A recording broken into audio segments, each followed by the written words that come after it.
Hola, somos estudiantes de la carrera de arquitectura en la Universidad Autónoma Metropolitana Unidad Azcapotzalco y hablaremos acerca de Europa medieval y América prehispánica. Empecemos por definir el periodo medieval. Según los humanistas, se clasifica en tres periodos: la Baja Edad Media, la Alta Edad Media y la Edad Media Tardía. Ahora bien, para el 395 a.C., las provincias romanas se transformaron en reinos germánicos. Los vándalos, que se instalaron en Aquitania y España, los burgundios en el Valle Rondano y los ostrogodos, que estuvieron en Italia. El imperio sobrevivió a las invasiones germánicas gracias a que el Mediterráneo siguió abierto al comercio. Para el siglo X, el resurgir del comercio comenzó a perfilarse. No obstante, las conexiones redujeron a causa de la expansión del Islam, provocando así que la vida urbana de Europa cayera, pues era imposible llevar a cabo el comercio.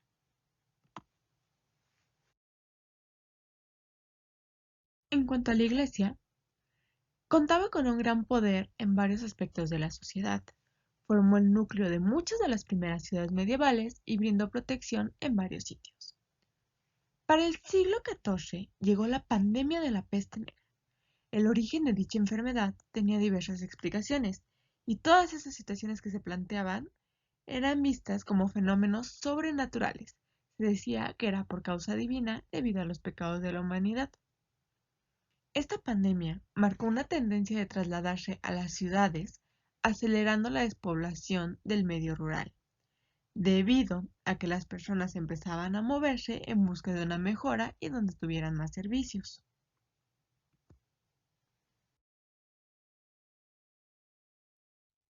En cuanto al feudalismo, fue el sistema político imperante en Europa occidental en la Edad Media. Fomentó pocas mejoras en las técnicas de cultivo y los excedentes agrícolas se ponían a disposición de los asentamientos urbanos.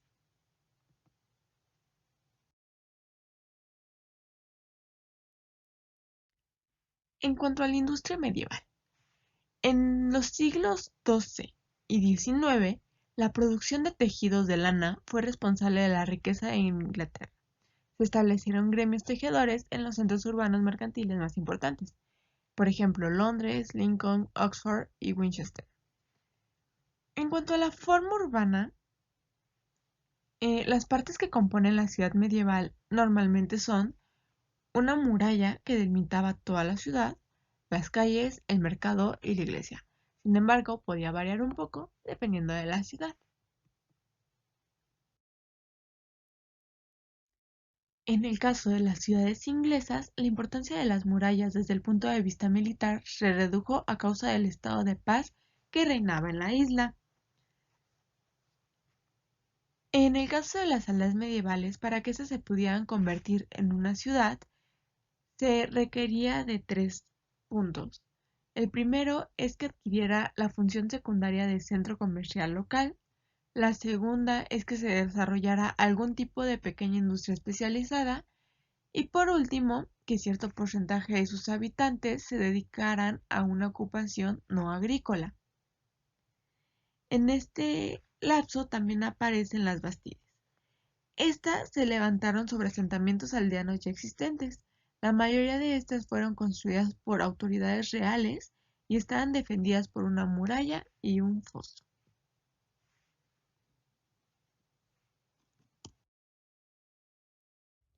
Bueno, hablaré un poco de España y bueno, tras la caída del Imperio Romano en el siglo V está el Europa Occidental, que fue conquistada por tribus bárbaras como los visigodos, vándalos, suevos y alanos. Estos tomaron bajo su poder la mayoría de las ciudades romanas y a pesar de su reducción de actividad económica, pues todo esto fue debido a las interrupciones del comercio europeo y mediterráneo, como se puede observar en la parte de abajo. Y bueno, también voy a hablar sobre el núcleo de la ciudad, que era la Medina amurallada, y esta contenía la principal mezquita del Viernes, el mercado central, el complejo comercial. Y bueno, las mezquitas para el culto público, donde se reunían los fieles a orar, y este comprende de un edificio sostenido por numerosas columnas que enlaza con uno o más patios fortificados. Como se puede observar, en la parte de abajo está la mezquita de Córdoba, en España.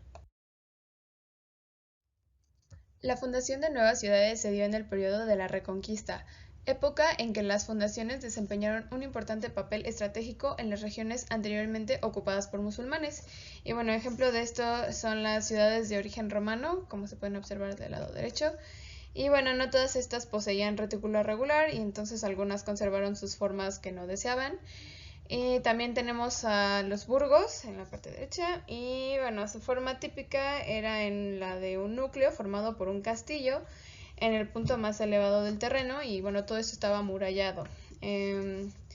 Después siguen las ciudades desarrolladas a partir de asentamientos aldeanos, como lo fue Salamanca, y bueno, todas estas aldeas se convirtieron en ciudades con las actividades económicas. Y bueno, están las ciudades nuevas planeadas, que son las que se fundaron entre los siglos XI y XV y fueron por gobernantes cristianos victoriosos. Y bueno, aquí tenemos a América prehispánica y bueno, todas las culturas de Mesoamérica se desarrollaron en base a los principios tecnológicos, económicos y espirituales. Y bueno, aquí tenemos el mapa de cómo se estaban divididas estas ciudades. Bueno, está el altiplano central, la región maya, la región del río Pec y Puc, el valle de Oaxaca y la costa del Golfo. Y aquí lo podemos identificar por los colores. Y por este lado encontramos todos los mapas conceptuales que abarcan los periodos preclásico, clásico y posclásico.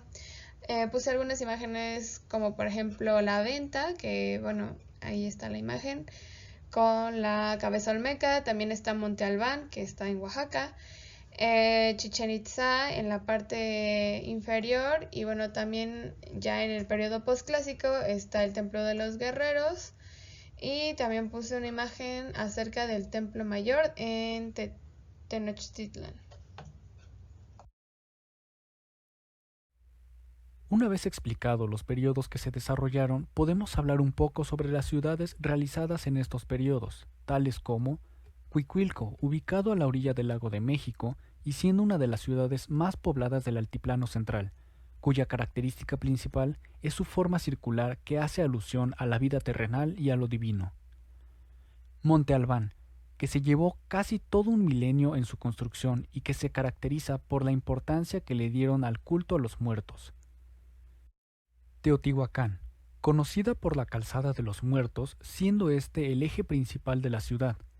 También cabe resaltar de las construcciones de esta ciudad la forma del contorno de las pirámides, en donde el talud se combina con planos horizontales, haciendo que por la iluminación provoque una sensación de solidez óptica. Palenque, en donde la religión se encontraba en todas partes, teniendo construcciones ceremoniales de basamento piramidal con un templo en la parte superior. También es importante resaltar el uso de la bóveda falsa, la pintura y la escultura en sus construcciones.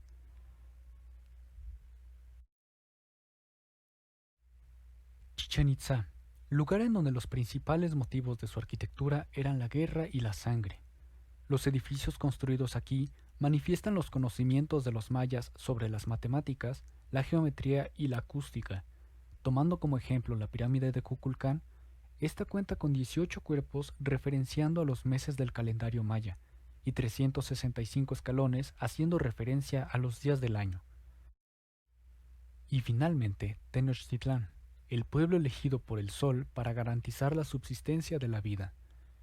Este anteriormente era un lago, pero se adaptó a un terreno hecho con chinampas, hechas por tierra y troncos hasta poder alzar toda la ciudad sobre el islote. Ya para finalizar y como resumen, se recordarán algunos siglos que abarcan los temas principales tocados en el video, el medievo y la América prehispánica, y se mencionarán algunos datos que sucedieron en ambas situaciones. Siglo V.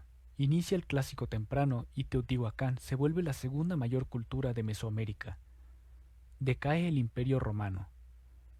Siglo VI. Surge el urbanismo en Mesoamérica gracias a Teotihuacán. Siglo VII. Caída de Teotihuacán. Caída del Imperio Bizantino y la unificación de los pueblos por el cristianismo. Siglo VIII. Las ciudades mayas alcanzan su mayor esplendor. Aparece Carlomagno como rey de los francos y su imperio unifica Europa. Siglo IX. Muere Carlomagno y el imperio se divide. Siglo X. El feudalismo surge como único sistema económico de la Edad Media. Siglo XI. Se dan las primeras cruzadas. Siglo XII. Caen finalmente los toltecas y los aztecas toman la zona del centro. Los musulmanes recuperan la Tierra Santa, propiciando que haya más cruzadas en un futuro. Siglo XIII. Se comienzan a crear las universidades y a la par se crea la Santa Inquisición. Siglo XIV. Se hace realidad la profecía de los aztecas al encontrar el islote en el lago de Texcoco y levantan una ciudad sobre él. La peste negra mata a gran cantidad de personas. Siglo XV. Tenochtitlán gana poder y aliados, creando la Triple Alianza y asegurando la paz en el centro. Se crea la imprenta, Constantinopla cae en manos de los otomanos y se comienza a hacer los viajes para buscar nuevas rutas hacia las Indias orientales. Resumiendo y en conclusión, se presentaron varios periodos, sus contrastes y sus características, teniendo por un lado la Europa medieval, que abarca del año 450 al 1450. Este fue un periodo en donde no hubo muchos avances, pero surgieron cosas como el desarrollo de la arquitectura gótica, la Unión Europea por Carlomagno y la aparición de la ciudad como estructura de convivencia social, mientras que por el otro lado se encontraba la América prehispánica, que comprende del periodo preclásico del 2500 a.C. al periodo posclásico del 1521 después de Cristo. Aquí se definieron varios rasgos culturales de los pueblos que pudieron prosperar por el intercambio cultural entre ellos.